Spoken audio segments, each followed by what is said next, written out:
Hey,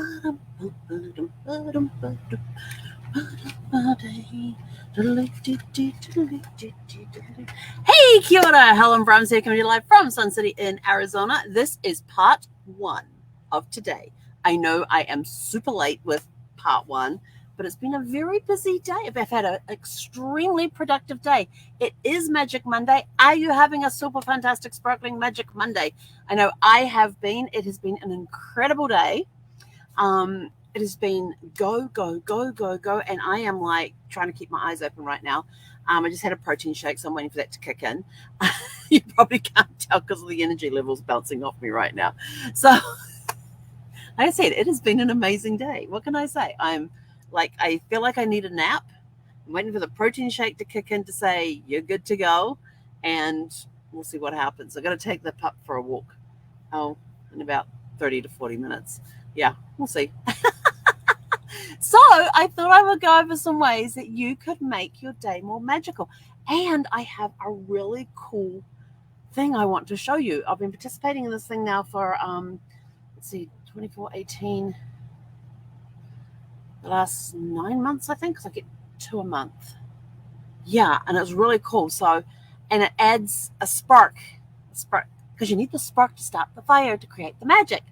So, I want to show you something that I showed you when I first got the first one, and now I'm up to number 18 out of 24. So I just wanted to update you and show you more, and let you know just how cool it really is. So anyway, but first, we're going to talk about different ways that you can create magic in your life. Something as simple as, one of the reasons that I would love to have my log cabin, and this has been a dream of mine for years, to have a log cabin by a lake with look across in the east, there's the mountains, and you got trees around you, and and lately in the last year, this one's come up that there's now a path behind the cabin that goes over to an area where there is a barn and RV B&B. I have the domain name already. I have the domain name. I am working on the logo, but this is going to become a reality. Because I'm working towards it. I'm creating things, and I've got the floor plans of the barn laid out and where the RV pads are going to be, and they're going to be full hookup. And for those not in the RV world, you don't need to worry about that. Those in the RV world will totally get what that means. But one of the reasons that I've always wanted a log cabin by a lake is, one, because of the tranquility and the quiet, and I love being in nature. And I feel more grounded when I am surrounded by nature. I'm not a big city person. I don't like the city. I like small communities. My teenage years was spent in a town with 6,500 people. My school had 300 students. My high school, 300 students. Actually, no, sorry, 600 students, because I would go to the boys' graduations from their high school class. There were more kids in their graduating class than there was in my entire high school when I was in high school. But yeah, it's around 600 to 700 kids in the entire school. If you want to talk graduating classes, I left during the last year of high school. And those that were left at the end, I think we started off with like 12 of us at the beginning of the year. And at the end, I think they probably had about 5 left. Everybody else had left throughout the year for different things. Because in New Zealand, you can actually legally leave school at the age of 15 or 16. I think it's 15. And go off to do a polytechnics classes, or go to work, or whatever. I love the small towns. I love the small communities, but I really love being out in nature. And don't tell my parents that, because us kids used to fight them when they wanted to take us on hikes up Mount Taranaki, which is where we lived in the shadow of the mountain during my high school years. And if it was fine weather, and the skies were clear and blue, and you could see the top of the mountain, and it was a weekend, and we didn't have anything else planned, and sometimes it was like, put your hiking gear in, we're going up the mountain after church, and us kids would be like, no, the whole way up there. We absolutely loved it when we got up there, and my parents knew that if they just put up with our bitching and moaning for the hour-long drive it took us to get up there, that everything would be fine, because once they got us kids on the trail, there was some magic in that mountain, and the trees surrounding us, that would just completely calm us down, and we would have a blast. And so that's one reason that I want the log cabin by the lake. Also, I find water very soothing as well. But the other reason that I want them is so I can sit out there on my porch in the morning. I don't have my teacup with me. My teacup's in the cupboard over there. It's actually a mug. But I want to be able to sit out there in the morning just as dawn is about to break and watch the sun come up over top of the mountains across the other side of the lake. Because there is just magic in watching a sunrise. And that first sunrise that I experienced by myself after Brad had passed that morning, he passed at 4 o'clock in the morning. The undertakers took him away just before 6 o'clock, and like around 5:30, I think it was. And I remember standing there in the dining room looking out the window towards the east and watching the sun come up, and it was the most perfect sunrise. And it was a message, and I felt like it was a message from Brad to me to tell me that he was okay. But it was also heartbreaking at the same time. But so there's magic in a sunrise. And one of the things that we used to love to do too is because we only lived like half a mile from the beach, and there was houses and trees in the way between us and the ocean. So you could see it if you tilted your head the right way, you could see around the tree, over the roof or whatever, and see the ocean, see the Pacific Ocean.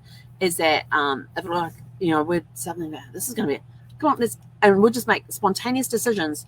Oh, quick, let's get down to the beach.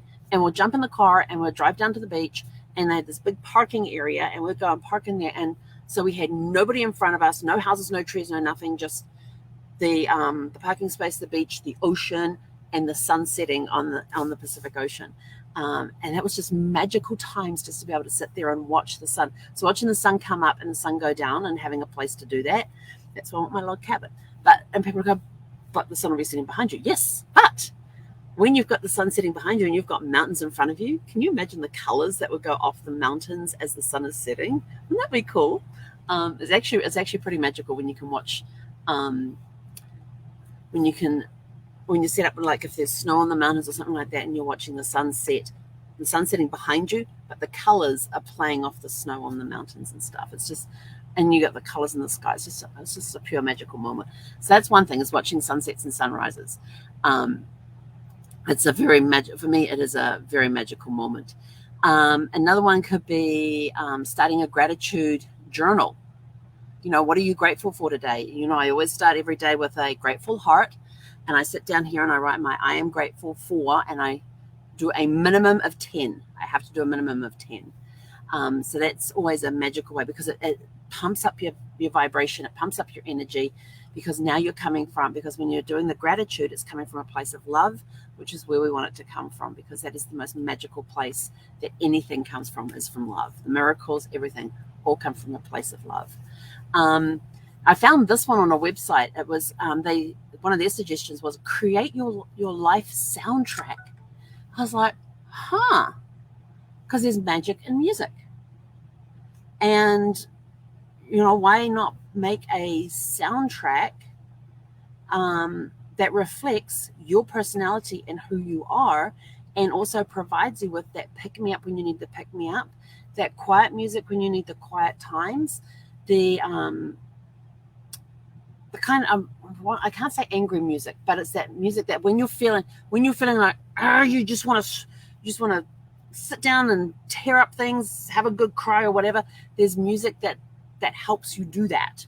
So make your own soundtracks. And I have several playlists on my phone, and based on my mood as to which one I listen to. Like the only time I'll listen to, but I listen to a lot of El Divo when I'm flying. Because for me, when I'm flying, listening to El Divo, I can read, I can sleep. It doesn't matter what I'm doing. Put my noise-canceling headphones on, and I am gone. Another way you can create magic, and this one you will know is very near and dear to my heart, is when you go to a family's place for dinner. Like if you go to your parents' place for dinner, or you have your parents over, or aunts and uncles or grandparents or anything like that, ask them to tell stories about, what was it like when they went to school? What was it like? How did they meet? How did grandma and grandpa meet? And record these stories if you can. Record them. There's always fun in hearing how people met. My mother-in-law's story about how my father-in-law and my mother-in-law met each other is absolutely hilarious. If it was today, he would be considered a stalker. But he was very persistent, and he got her in the end. But there's always magic. There's magic in those stories. Hearing those stories of how people met and fell in love, and ask them about their wedding day. What was their wedding like? Where did they go to school, and what was school like? Just ask them stories about the time before you were born. And even ask them too, if you don't already know, why did you name me what you named me? Where did you get my name from? Am I named after someone? Because those are always good things to do as well. If you're into crafts and any type of crafts, and I'm talking not just paper crafts, but or yarn crafts or paints, but also like wood and metal and just whatever you can pull together and create something from nothing. I love it when you can do that. You get to use your imagination and your creativity and stuff like that, and you can create all sorts of different things. Like I love walking through places like Michael's craft store or Hobby Lobby. I just love it because my brain just starts going with all these different. Please don't ask me to do that sound effect again because I won't remember how to do it. Asks me how to. My brain just goes crazy with ideas. I'm like, oh my gosh, you could use this for that, and then the brain goes on all sorts of different tangents. And I'm sort of like, look, I'm looking for a project to do. I go in there with a mindset of this is what I want to do. This is what I want to create. Now what tools do I need to go create it? And it may just be a research project of going into the craft store to figure out what tools and equipment I'm going to need, and then putting that list aside for later on. To figure out, is it something I really want to do, or is it something I don't want to do? And then I go in with the idea of what I want. I do the research, get the list of materials I'm going to need to do whatever, because they have all these really cool craft books and magazines in the store.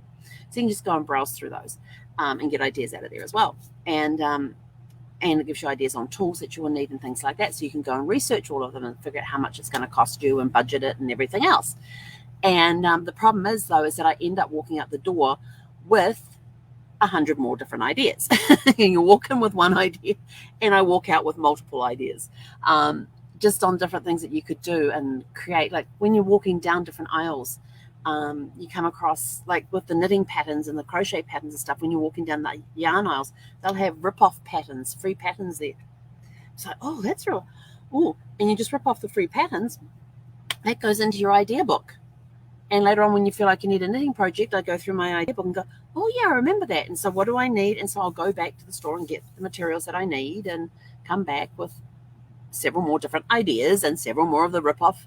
And around Michael's too, not only do they just have it in the yarn area where they have those free patterns that you can tear off, but they also have different craft projects around the different areas, in the floral arranging area, and in the area where you've got the modeling clay, in the arts area and that sort of stuff. They have different things that you can rip off to do these, to make different projects. So they actually give you a free project sheet that you can just go rip them off the pads, put them in your idea book, and when you feel like making something, just go and have a look.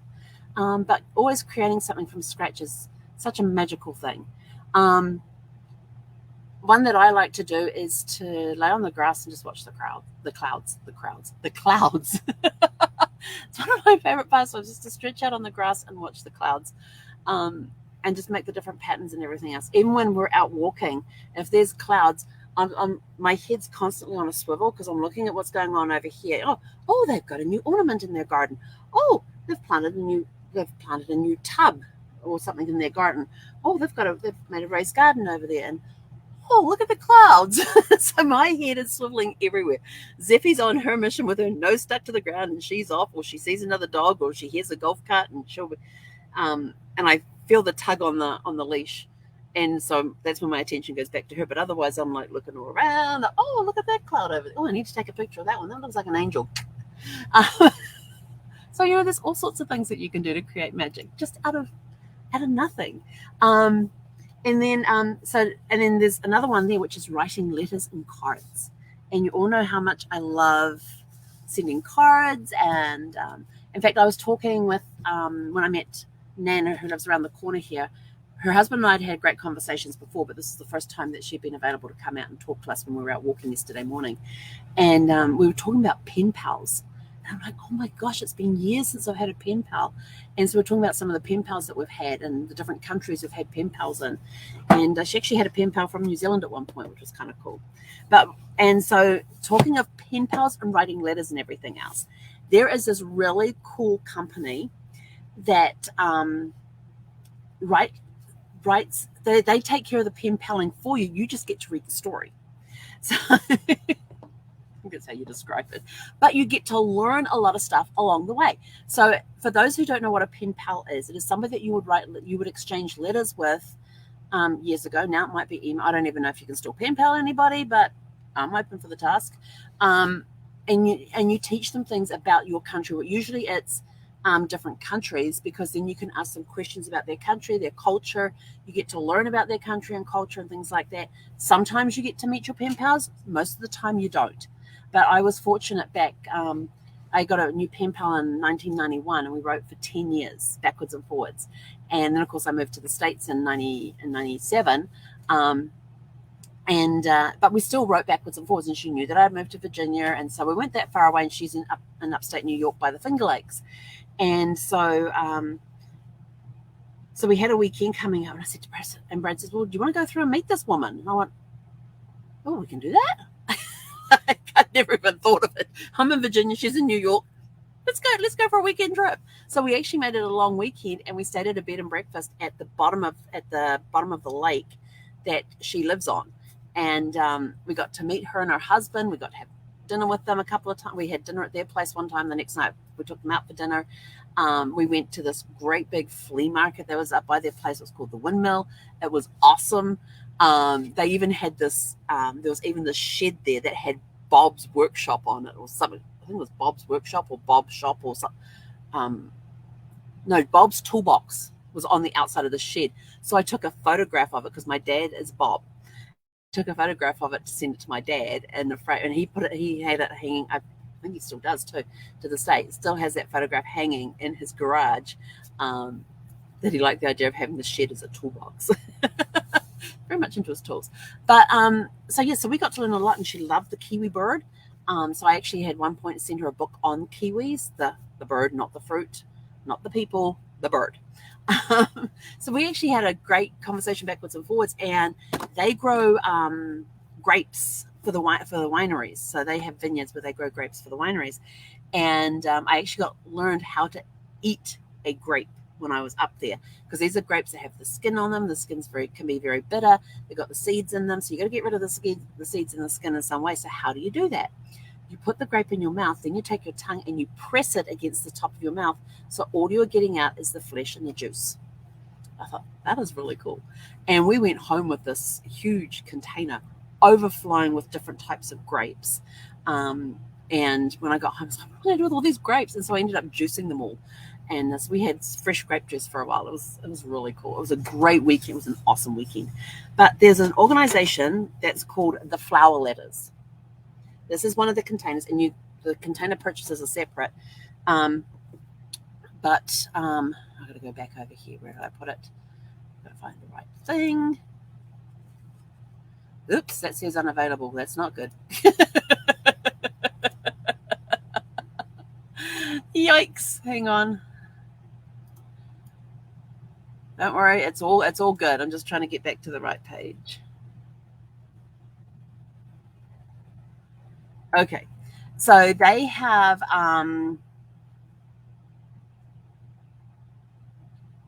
got 3 different collections. This one is the Audrey Rose collection, and you can purchase the tins separately, and it fits all the letters inside. They're over a 12-month period. You get 24 letters over a 12-month period, and you're learning history along the way. And the cool part with this is that it comes on. Hang on. I got to do it this way. So it comes on these beautifully. Anita, that'll work. These beautifully addressed envelopes. So I love when I get to see this in my mailbox. So I'm like, oh, I got another installment. And like I said, you get so there's like 2 a month that you get for 12 months. But in each letter, there's always different things. Like this is the very first one. And so you take it out, and even on the letter, it has written, see, this has 1 of 24 written up here.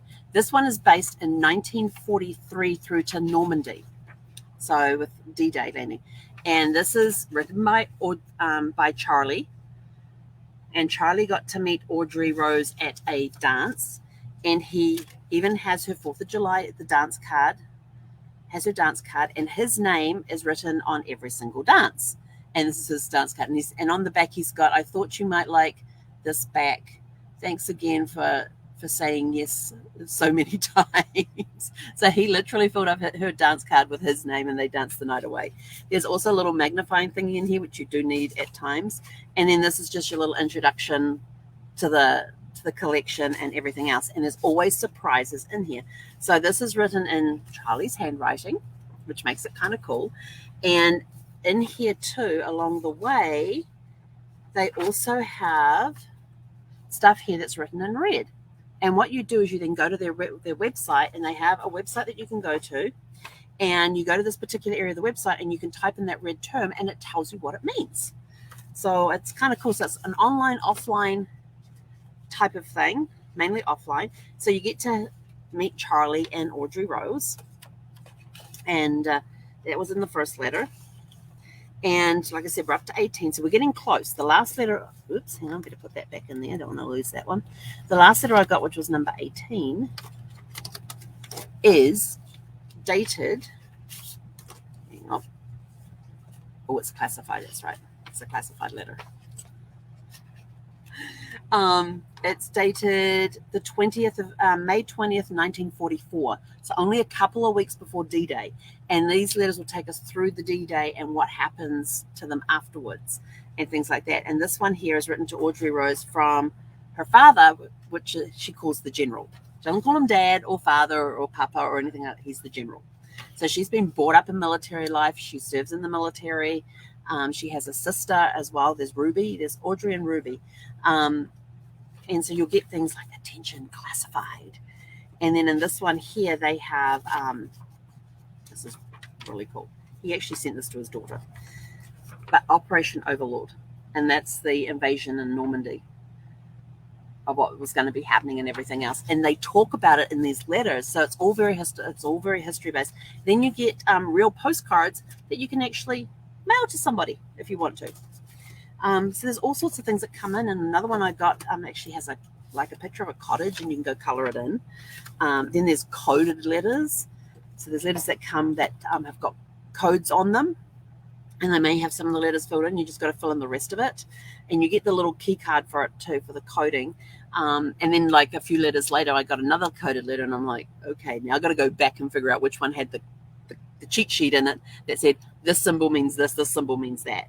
But it's been really cool. There's been, what's in this one? I don't know. Hang on. But it's really cool because you read the story of Charlie and Audrey and their romance, and then he gets to meet talking, and then the general's writing his letters, and what was this one? Oh yeah, Mittens for Women. This one actually has a knitting pattern in here for knitting mittens. So it's all got the whole knitting pattern in here, what you need. It's got the right hand instructions. So it's got the knitting pattern there, and then you turn it over, and this is what's on the other side. So you get all these pictures of posters that were around during World War II.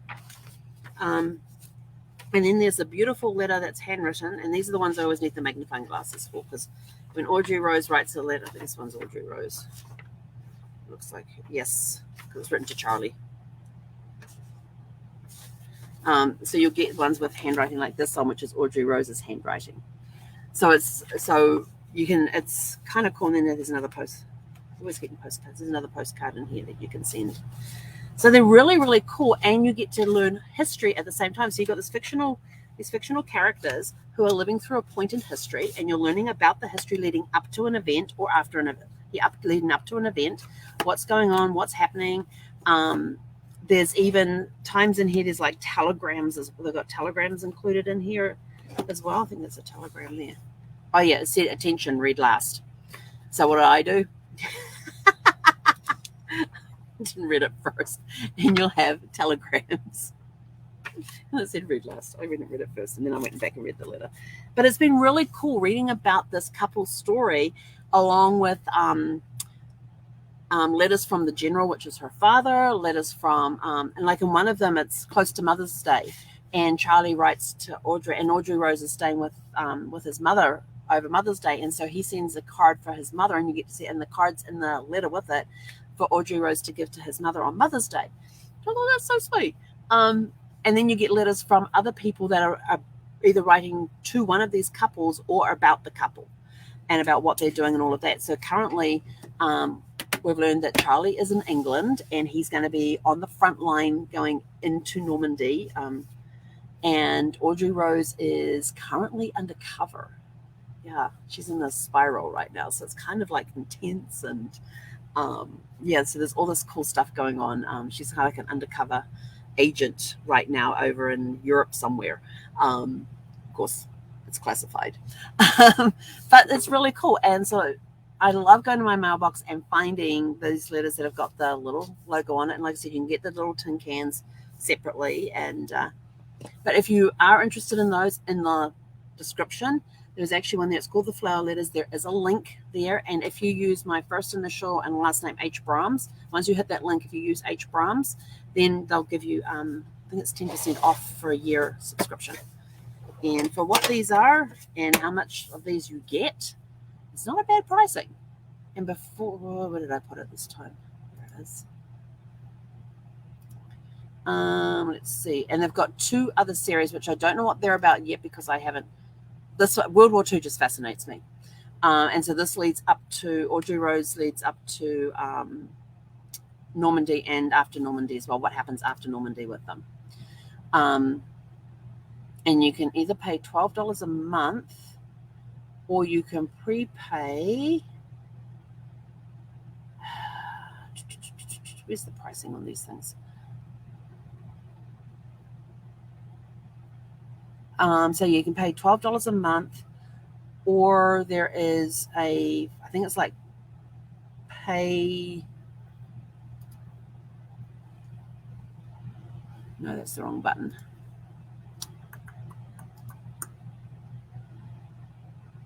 It's $124 a year. What's that? I don't know. So yes, $124 a year, but you get 10% off if you use my code of H. Brahms. And I totally forgot to put that in the description, so I have to go back and fix that. But it's really, I'm enjoying the story. And yes, I have gone back and reread letters because they'll mention something. I'm like, when did they mention that? When did they first mention it? And so I'll go back and look through the letters again to see when they mentioned it. So it's really cool having it in the box. But it's like when you're clearing out somebody's house and you come across that shoebox with the letters in it. Those are just like little gold mines, or somebody's journal.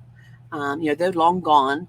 They've passed on, and you come across, letters tied with a ribbon, or letters in a shoebox, or journals, and you can learn more about a person's life that way. And so with these, we're kind of getting a sneak peek into a fictional couple's life that were affected by a big historical event. And it's always like when I'm talking about genealogy and stuff, it's like, look back at your ancestors. What time periods were they alive, and what major events happened during their lifetime? Like, were they alive during World War II? Did they play a role in World War II? Was anybody in the military during World War II? Where did they serve? What did they do? What was their experiences like? And a lot of times we can't, and sometimes we can't find out that information because the person in our tree didn't record it in any way. It may have just been stories that they told, and of course, stories get changed time after time. The more they get told, the more the story changes. But you can find out by reading back through newspaper articles about around that time in that area where they were. Other people who have published journals about their time being in that area and what they were going on about. And sometimes you can find letters and things like that may refer back, and your ancestor may be mentioned in those letters or in the journal or in the newspaper articles. So you can use other people's stories to fill in your story for your family, as long as you note that this is a recollection from this person. This is a recollection of John Smith, who happened to be in that area where, second great grandfather John Jones was during this particular time period. Or you come across this letter or something, go, this is a letter that was written by so and so, and they mention our third great-grandfather or our second great-grandfather or our great-grandfather. So there's all sorts of things that you can use and research like that too. But anyway, I have rabbited on for long enough, and I still have part 2 to do today. So it's only part 1. So part 2 will be a little bit different. But anyway, so yes, if you're interested in the flower letters, link is in the thing. We've got Networking Riches coming up this weekend. Yay! If you haven't registered yet, go to havetonetwork.com. It's going to be amazing because it's a hybrid, so it's in person and online at the same time, which is kind of cool. Because you get to do all sorts of, it's interesting. It's just a very different vibe, but it's really, really cool, and I like it. And what else have I got there? I don't remember what else. Oh yeah. Your question of this month is, what were your favorite pastimes and hobbies growing up, and do you still continue those today? Anyway, I'm out of here. We'll catch you guys back in probably a couple of hours. Have a super fantastic sparkling evening, and I'll see you in a couple of hours. Hei konera.